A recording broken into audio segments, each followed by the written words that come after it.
Friends, প্রথমে আমি চিকেনটাকে ম্যারিনেট করে রেখেছি হলুদ, নুন আর একটু সর্ষের তেল দিয়ে।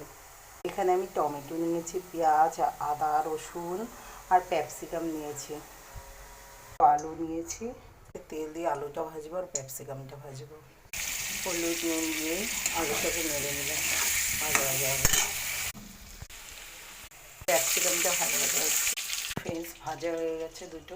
এর মধ্যে পেঁয়াজটা দিয়ে দিয়েছি।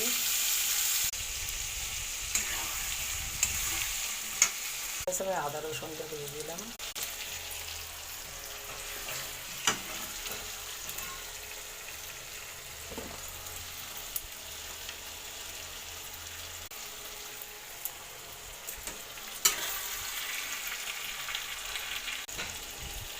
এই আমি টমেটো দিয়ে দিলাম, ওর মধ্যে আদা বাটা দিয়েছি। এটাকে ভালো করে কষাতে হবে। বসে গেছে, এখন আমি মশলা দেবো। আমি এর মধ্যে মিট মশলা, সাদা জিরা আর লঙ্কার গুঁড়ো দিয়েছি। পেঁয়াজের সাথে এটাকে কষাতে হবে ভালো করে, মশলাটাকে ভালো করে কষাতে হবে। এবার ফ্রেন্ডস, আমি চিকেনটা দিয়ে দিয়েছি। ফ্রেন্ডস, কালারটা কেমন এসছে আমাকে কমেন্টে লাইক করে বলো একটু, তাহলে তো ভিডিও বানাবো। বলো, তোমরা যদি আমাকে লাইক কমেন্ট না করো তাহলে আমি কী করে বুঝবো যে আমি একটু ভালো রান্না করি?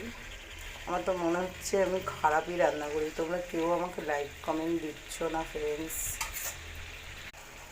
দিয়ে আলু আর ক্যাপসিকাম দিয়ে দেবো। খুব ভালো করে কষাতে হবে, নাহলে খেতে ভালো হবে না। যত কষাবে ততই ভালো হবে। আমাদের পুড়ে যেন না যায়। সসের অবস্থা একদম ভালো তো ফ্রেন্ডস, কালো হয়ে রয়েছে। ফ্রেন্ডস, আমাদের গাছে কত আমড়া হয়েছে, প্রচুর আমড়া হয়েছে। কত আমড়া হয়েছে দেখেছো আমাদের গাছে? কত আমড়া, গাছটার মধ্যে প্রচুর আমড়া হয়েছে। এই গাছটা আমি খুব ভালো এনেছি। খেতে চাও টক? এটা কিন্তু টক আমড়া না, এটা খুব মিষ্টি এতে। কষানো পুরো হয়ে গেছে, এখন জল দেবো। আমি আলু আর ক্যাপসিকাম দিয়ে দেবো।